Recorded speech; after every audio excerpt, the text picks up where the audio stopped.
Boa noite, a paz do Senhor a todos amados irmãos, todos que acompanham o culto em casa. Nesta noite, para abrir o nosso culto, eu quero estar meditando com os irmãos no Salmo 23, que diz assim: O Senhor é o meu pastor, nada me faltará. Ele me faz repousar em pastos verdejantes.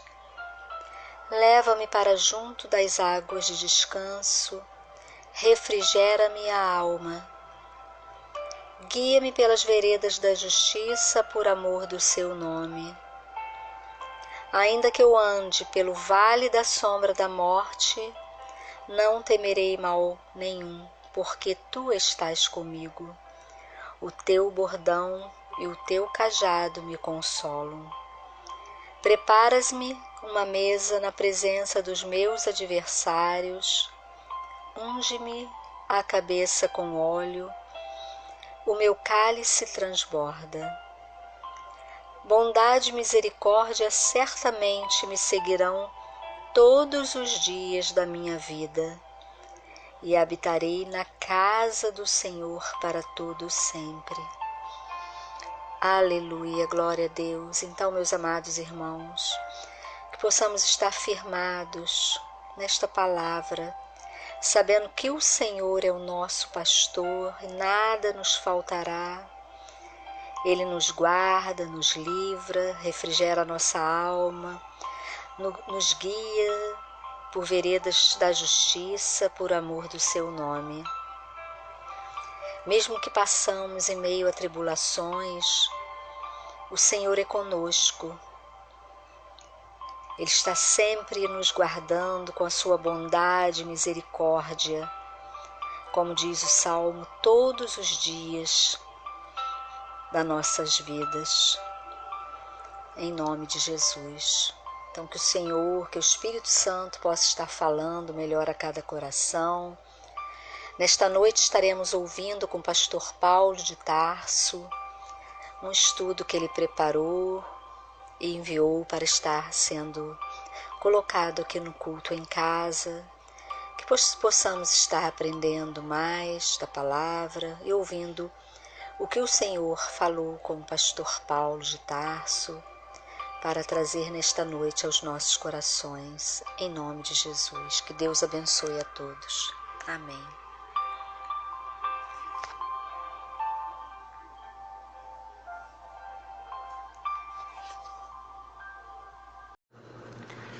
Boa noite, amados irmãos. É um grande prazer estar com vocês mais uma vez. O tema que me traz hoje é sobre justiça e livramento. Encontra-se no livro de Salmos, capítulo 26, do 1 ao 12. Eu vou me ater a cada um dos versículos e depois discorrerei sobre os principais versículos que me chamou a atenção. Versículo 1. O Senhor, ó Senhor, sê meu juiz, pois em integridade tenho caminhado pela vida fora, e não vacilei em minha confiança no Senhor. Se você tiver uma caneta e um papel, anote ou sublinhe na sua Bíblia a palavra integridade. Versículo 2. Examina-me, Senhor, e submete-me a provas. Pode sublinhar a palavra provas. Sonda meus sentimentos e minha mente. Versículo 3. Diante dos meus olhos, contemplo o teu fiel amor e continuamente sigo a tua verdade. O versículo 4. Não me associo com pessoas falsas. Podem sublinhar pessoas falsas. Nem caminho com hipócritas. O versículo 5. Detesto a reunião dos malfeitores e não me assento com os ímpios. Versículo 6. Lavo minhas mãos em sinal de inocência. Sublinhe a palavra inocência. Poderei e assim poderei andar ao redor do teu altar. Ó Senhor, sublime andar em redor do teu altar. O 7. Ergo minhas mãos, a minha voz, para cantar hinos de gratidão e proclamar todas as tuas maravilhas. O versículo 8. Eu amo, ó Senhor, a casa em que habitas e o lugar onde tua glória permanece. Sublinhe a palavra permanece. O 8. Não ceifes minha alma com a dos ímpios, nem minha vida com a dos assassinos. Sublinhe a palavra assassinos. O 10.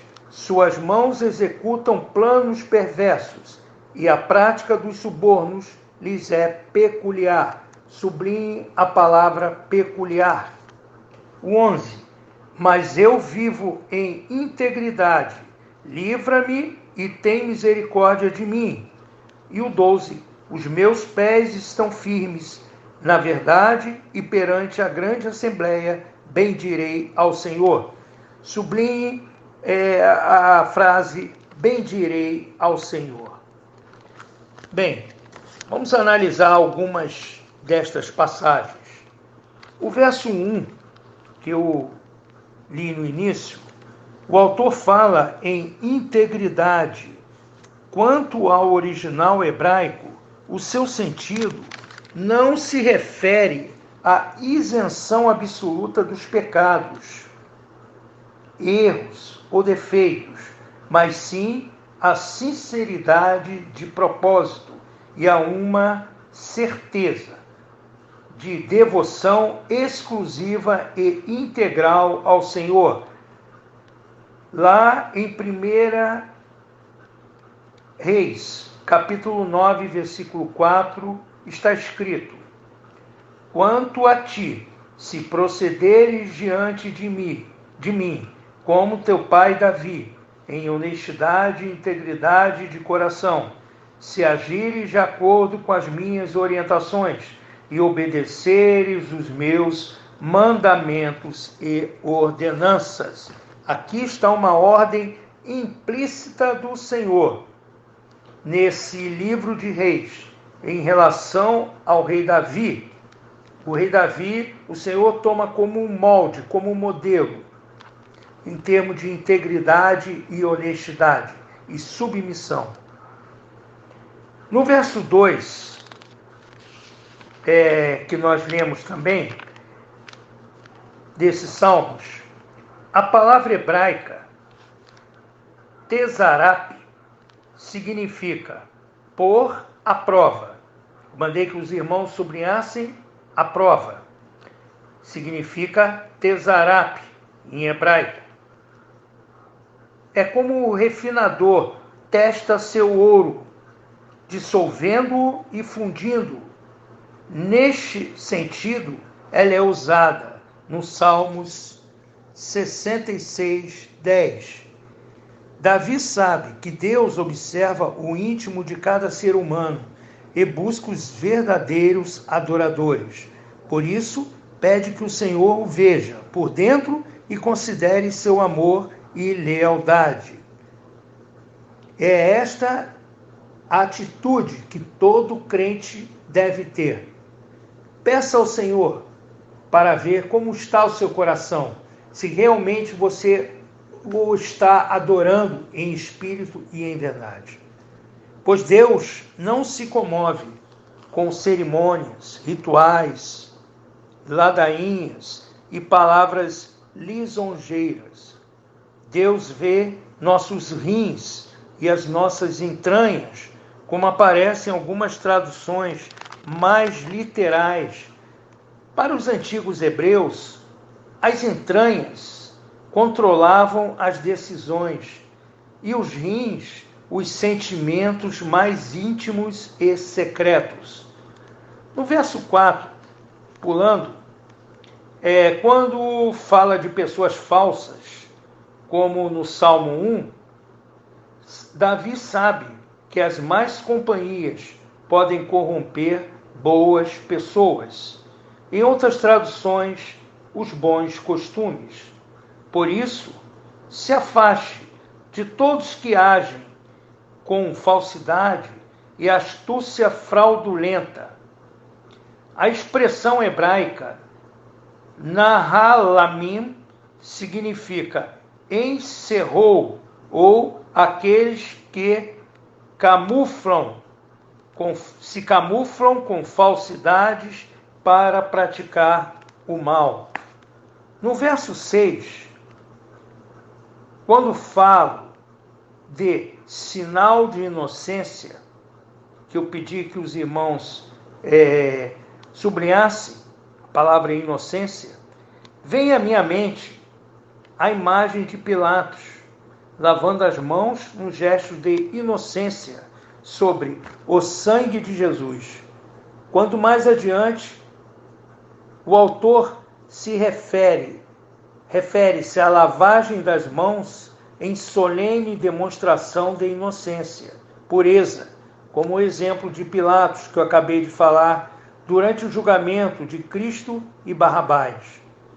Em ocasiões especiais, era ordenada pelo ritual mosaico e era comum entre todos os judeus lavar-se bem as mãos. Está lá em Deuteronômio 26, versículos 6 e 7. Era usual entre eles, antes das orações, e os sacerdotes, em particular, não podiam realizar qualquer ofício sacro no santuário enquanto não derramassem água limpa no lavatório, lavando-se as mãos. Êxodo 40, 30. O termo hebraico original, Nicaia 1, significa, ao mesmo tempo, ato de limpar algo, e o estado moral de pureza e consciência. Davi faz uma alusão à prática dos sacerdotes que, quando ofereciam sacrifícios, andavam ao redor do altar, ou seja, do santuário. Sua intenção era de demonstrar que, como primeiramente lavavam suas mãos e então exerciam seu sacrifício no altar, os sacerdotes sentiam profunda necessidade de pureza pessoal para poderem se envolver-se no serviço divino. Com esse gesto, Davi igualmente lembra a festa dos tabernáculos, na qual o povo, ao 7º dia, circundava o altar 7 vezes, levavam ramos de palmeiras em suas mãos e cantando hosanas em memória à queda dos muros de Jericó. Cerca de 1000 anos mais tarde, Pilatos registra o gesto de lavar as mãos, proclamando-se inocente do sangue daquele justo. Ele procurava eximir-se da culpa diante do povo judeu, que clamava pela crucificação de Jesus Cristo. Mateus 27, 24. O Cordeiro de Deus, sacrificado por nossos pecados e para a nossa salvação. Está lá em Hebreus 10, do versículo 1 ao 14. No verso 8 desse Salmo de Davi, que nós estamos abordando, quando o salmista declara o seu amor à casa do Senhor, quer dizer, Davi entra no santuário como sincero adorador, em busca de comunhão e proteção do Senhor. Os profanos e dissimulados, os falsos, até quando frequentam assembleias sacras, cometem pecado, pois não vão em busca de perdão e reconciliação com Deus, mas por interesse pessoal de conveniência social e política. Algumas traduções mais literais trazem a habitação de tua casa, o que é um hebraísmo, uma maneira bem hebraica de se referir ao lugar da tua habitação. Essa expressão também era o título dado ao tabernáculo. Está lá em 1 Samuel 2, 29 a 32. E, posteriormente, ao Templo de Salomão, 2 Crônicas 36, 15. No deserto, a glória de Deus permanecia visivelmente sobre o tabernáculo. Nós temos esta passagem em Êxodo 40, 34. No judaísmo, esta expressão que significa habitação, ou um termo também conhecido pela igreja, Shekinah, veio a ser o termo para definir fatos dessa natureza. Mas é em João, capítulo 1, versículo 14, que temos a declaração integral da realidade prenunciada na nuvem e no fogo. A expressão habitou, ou mais precisamente, tabernáculo, nos remete ao tabernáculo de Deus, que hoje somos nós, o corpo de Cristo, como bem diz o apóstolo Paulo. Nós somos tabernáculo de Deus, como está lá também no livro de Hebreus. Nós somos o corpo santo. Nesse corpo é que habita o Espírito Santo de Deus. Impressionante que João tenha escolhido a palavra grega skine, que significa tenda, tão semelhante ao termo hebraico Shekinah, na formação, que significa habitação, na formação dos verbos usados. No verso 9, a imagem visualizada por Davi é de um grande ajuntamento, em hebraico, azap, de tudo o que deve ser destruído. E uma alusão a Abraão, em Gênesis 18, 25, e a parábola do joio, em Mateus 13, 30. A expressão no original homens de sangue, versos 4 e 5 deste salmo, aparecem em algumas versões como homens sanguinários, o que em nossos dias corresponde àqueles por meio dos quais vidas inocentes são aniquiladas, como no final do verso 9, quando eu pedi que os irmãos sublinhassem a palavra assassinos. No verso 10, o termo hebraico zima significa habilidade em tramar o mal e planos ardilosos. Davi se reporta a Deuteronômio 16, 19 e admoesta especialmente os notáveis da sociedade, que muitas vezes são os que mais se dão a subornar e a serem subornados. Vou fazer um preâmbulo aqui à minha explicação. Nós, atualmente, nesses últimos anos, nessa última dispensação, podemos assim dizer, vivemos um período triste, não só nos demais países, mas principalmente no nosso país, um momento de situações de suborno, em que pessoas subornam e são subornadas, desde o mais alto escalão do governo até os escalões mais baixos. Davi lamenta que a justiça, tal como nos dias de hoje, estivesse exposta à venda. Nada difere do que eu acabei de falar, e de que tão facilmente pessoas vendessem sua honra e o temor a Deus. Nós nos referimos à vida secular, à vida política, à vida social de uma maneira geral e, infelizmente, até mesmo dentro das igrejas. Temos visto líderes serem subornados, líderes sendo atingidos por esse grande mal do século. No verso 12, a profissão de fé de um homem piedoso. Primeiro, vamos ver qual é essa profissão de fé. Primeiro, integridade e devoção. Está lá no verso 1 do livro de Salmos. Davi está determinado a persistir no caminho do Senhor. 2.